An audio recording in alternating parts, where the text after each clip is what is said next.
شکر جسے ہم کہتے ہیں شکر منعم، وہ اللہ نے انسان کی فطرت میں رکھا ہے. یعنی اگر کوئی دین اور شریعت نہ بھی ہو تب بھی اگر کسی نے کوئی احسان کیا ہے تو انسان کی فطرت اس بات کا تقاضا کرتی ہے کہ اس کے احسان کو تسلیم کیا جائے اور اس کا شکر ادا کیا جائے. لہذا تھینک یو کا لفظ مثال کے طور پر اس کا تعلق کسی مذہب یا کسی خاص فرقے یا مسلک سے تو نہیں ہے، یہ تو کہ انسان کی اپنے وجدان اور فطرت کی آواز ہے. اچھا، جو ہم کہتے ہیں نا کہ فطرت، اس فطرت کا کیا مطلب ہوتا ہے؟ کون سی چیز فطری ہے یہ ہمیں کیسے سمجھ میں آئے؟ تو اس کا سمپل سا فارمولہ یہ ہے کہ ہر وہ چیز فطری ہے جسے سکھلانے کے لیے آپ کو کسی اسکول یا کالج میں بھیجنے کی ضرورت نہیں ہے بچے کو. ٹھیک ہے نا، ایک سمپل سا قانون یہ ہے. ہم یہ کہتے ہیں کہ اسلام فطری مذہب ہے، اس کے جو بنیادی اصول ہیں وہ فطرت پر ہے. مثلا امانت کا خیال کرنا یہ فطری ہے یا نہیں ہے؟ بالکل فطری ہے. کیوں؟ چھوٹا سا بچہ، بالکل چھوٹا سا بچہ، وہ آپ کو پتا ہوتا ہے نا، بچے کچھ کھیل رہے ہوتے ہیں تو ان کی کوئی چاکلیٹ ہوتی ہے، کوئی چیز ہوتی ہے، وہ چاہتے ہیں کہ بھائی کسی جگہ میں محفوظ رکھ لوں میں، تو آپ کو دیکھے جاتے ہیں کہ آپ اس کا خیال کیجیے گا. آپ نے بچے سے وہ لیا یہ کہہ کے کہ ہاں میں اپنے پاس رکھتا ہوں، تم کھیل کر آنا تو لے لینا، اور جیسے ہی بچے نے آپ کے ہاتھ میں دیا آپ نے چاکلیٹ کو کھولا اور اس کے سامنے کھانا شروع کیا، تو بچہ شکل بگاڑے گا، رونا شروع کرے گا. یہ کیا ہے؟ اسے امانت کا لفظ کہنا نہیں آتا، اسے خیانت کا لفظ کہنا نہیں آتا، اس لیے کہ لفظ فطری نہیں ہے. اور فرمائیے گا یہ جذبہ فطری ہے. لفظ سیکھنے کے لیے تو اسکول میں جانا پڑے گا، امانت کا لفظ سیکھنے، خیانت کا لفظ سیکھنے اسکول میں جانا پڑے گا، لیکن یہ جو فیلنگز ہیں یہ فطری ہیں. اسے کچھ کہنا نہیں آتا لیکن اس کا رونا اس بات کا اظہار ہوگا کہ آپ نے مجھ سے وعدہ کیا تھا اور آپ نے اس وعدے کو پورا نہیں کیا.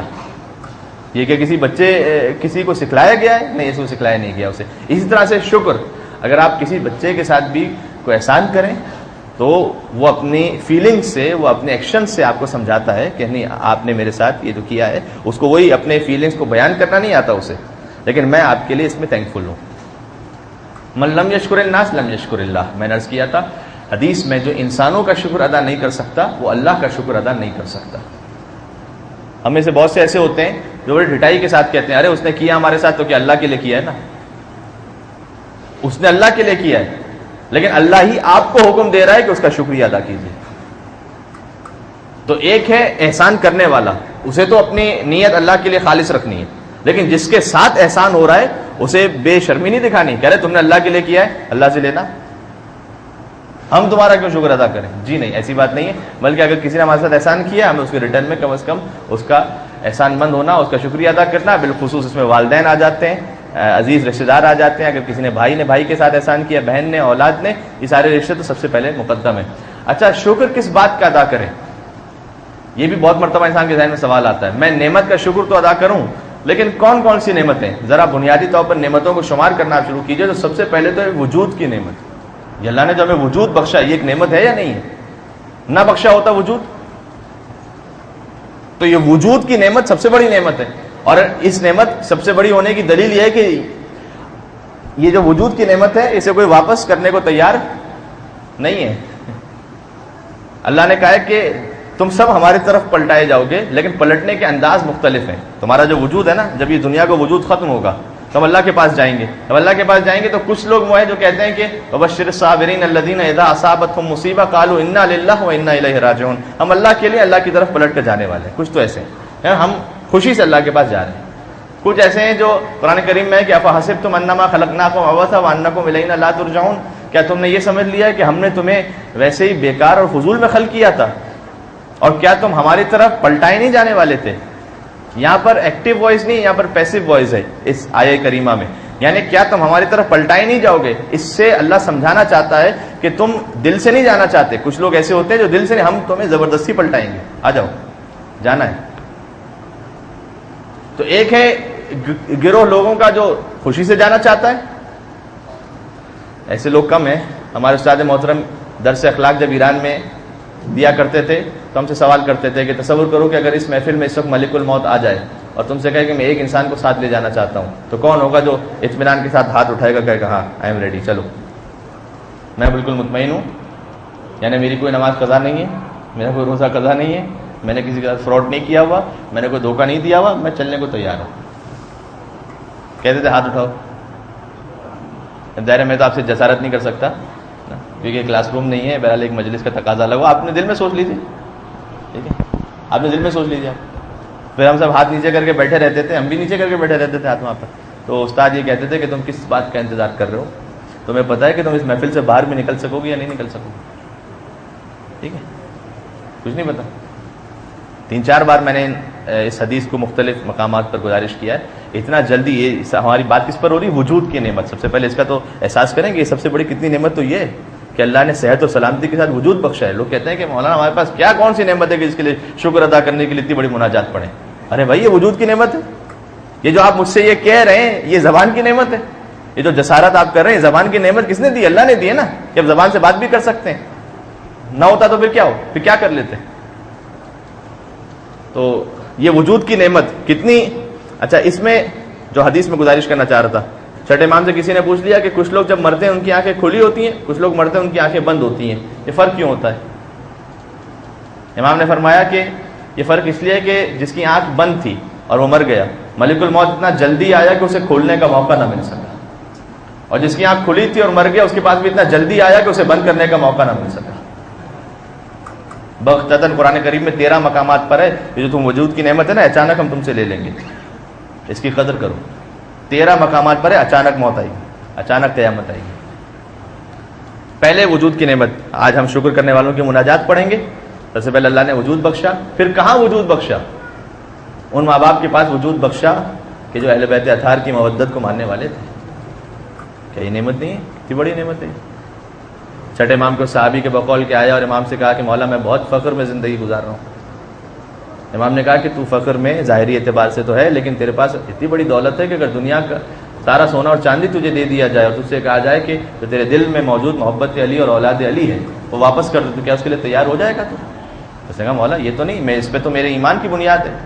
امام نے پھر فرمایا کہ پھر تو اپنے آپ کو فقیر نہ کہہ، تو یقیناً ضرورت مند ہے، لیکن اللہ نے تجھے وہ دولت عطا کی ہے جو وہ کم لوگوں کو نصیب ہوتی ہے۔ یہ خود ایک بڑی دولت ہے۔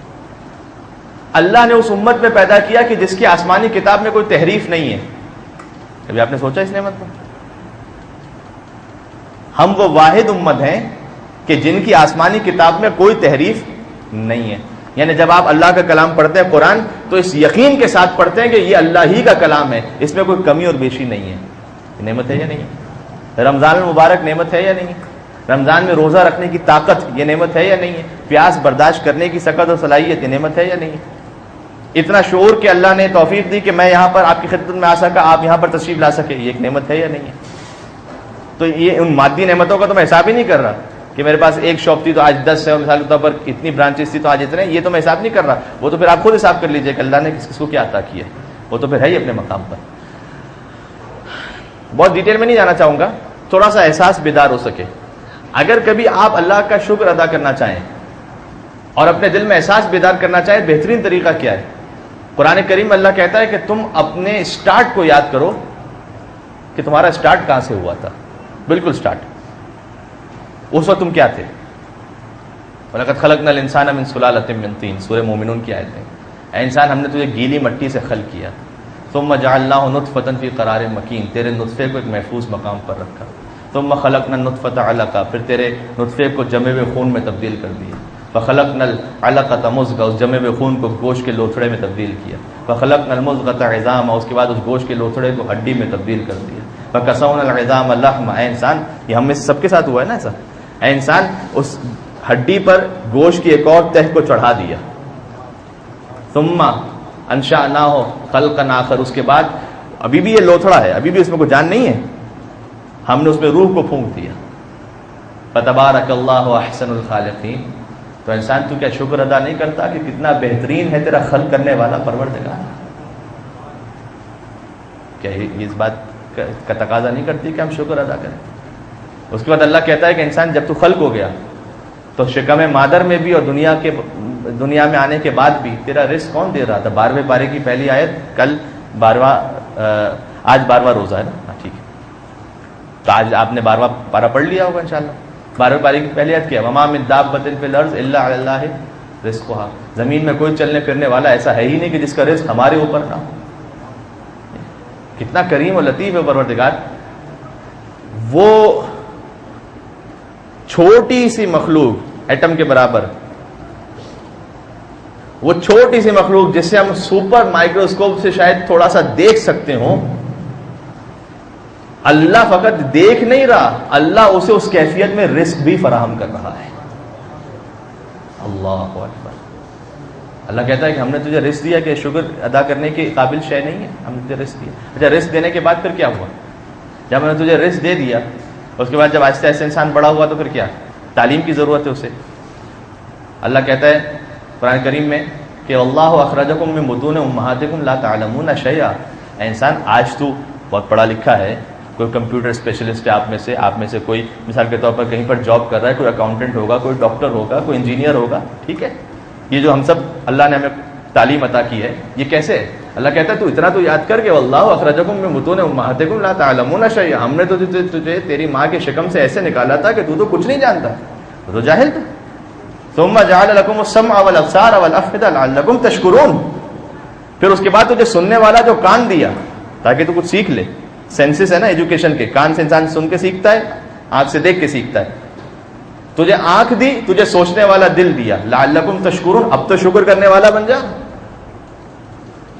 ہم نے تجھے تعلیم بھی دے دی، اس کے بعد تو آہستہ آہستہ اور بڑا ہوتا رہا، یہاں تک کہ منزل آئی ومن آیاتہ ان خلق لکم من انفسکم ازواجا لتسکنوا الیہا، انسان ہم نے تیری شادی کا بھی انتظام کیا۔ البتہ ہو سکتا ہے بعض لوگ سوچیں کہ نہیں مولانا ہماری شادی کا تو اللہ نے نہیں کیا، تو اللہ نے کیا ہوتا تو ایسا نہ ہوتا اس وقت۔ یہ تو ہماری خود کی غلطی تھی مولانا، ہو سکتا ہے کوئی یہ کہے۔ اللہ کہتا ہے کہ یہ ہماری نشانیوں میں سے ہے کہ ہم نے تمہارے لیے جوڑوں کو خلق کیا، وجعل بینکم مودۃ ورحمہ، ہماری نشانیوں میں سے کہ تمہارے دونوں مودت رحمت کو قائم کیا۔ اتنی نعمتیں دیکھیں کہاں سے، ایک ایک لفظ میں ریپیٹ کرتا ہوں، مٹی، نطفہ، جمع ہوا خون، گوشت کا لوٹڑا، ہڈیاں، اس کے اوپر گوشت، پھر روح، پھر خلقت، رزق، تعلیم، شادی، شریک حیات دینا، سب ہو گیا۔ اللہ کہتا ہے سورہ مبارکہ انفطار میں، انسان تجھے اتنا میں نے عطا کیا، یا ایھا الانسان ما غرک بربک الکریم، تو کس چیز نے تجھے اپنے اس کریم پروردگار کے سامنے اب بھی ناشکرا بنا دیا، اب بھی ناشکرا۔ الذی خلقک، یاد کر جس نے تجھے خلق کیا تھا، اب بھی ناشکرا بنا۔ تو اللہ نے شکوہ کیا قرآن میں، فرمایا۔ تو یہ ساری نعمتیں، اس کا شکر ادا کرنا، یہ فطرت کی آواز بھی ہے، ہمارا دین بھی یہ کہتا ہے لئن شکرتم لازیدنکم، اگر شکر کرو گے نعمت میں اور اضافہ کر دوں گا۔ ہم اپنی زندگی میں دیکھتے ہیں، ہم کوشش کرتے ہیں کہ کون کون سی نعمتیں یاد کریں اور شکر ادا کریں۔ اہل بیت اطہار اس معراج پر تھے کہ ثانیہ زہرا دربار یزید میں کھڑی ہیں اور کہتی ہیں کہ ما رأیت الا جمیلا، اے یزید ہم نے اللہ کی طرف سے سوائے خیر اور خوبی کی کچھ دیکھا ہی نہیں ہے۔ خدا کی قسم اس موقع پر یہ جملہ کہنا یہ عصمت کی معراج ہے۔ اصل جس کا بھائی شہید ہو چکا ہو، جس کے 2 بیٹے شہید ہو چکے ہوں، جس کا بھتیجا، جس کا بھانجا، جو بے مخنا و چادر ہو، جو قیدی بنا کر لائی گئی ہو، جو کوفہ اور شام کے بازاروں سے گزری ہو، جو شرابی کے دربار میں کھڑی ہو شہزادی، اور پھر آ کر یہ کہیں کہ ما رأیت الا جمیلا، ہم نے اللہ کی جانب سے سوائے خیر اور خوبی کے کچھ نہیں دیکھا۔ یہ معراج ہے، بندگی کی معراج ہے۔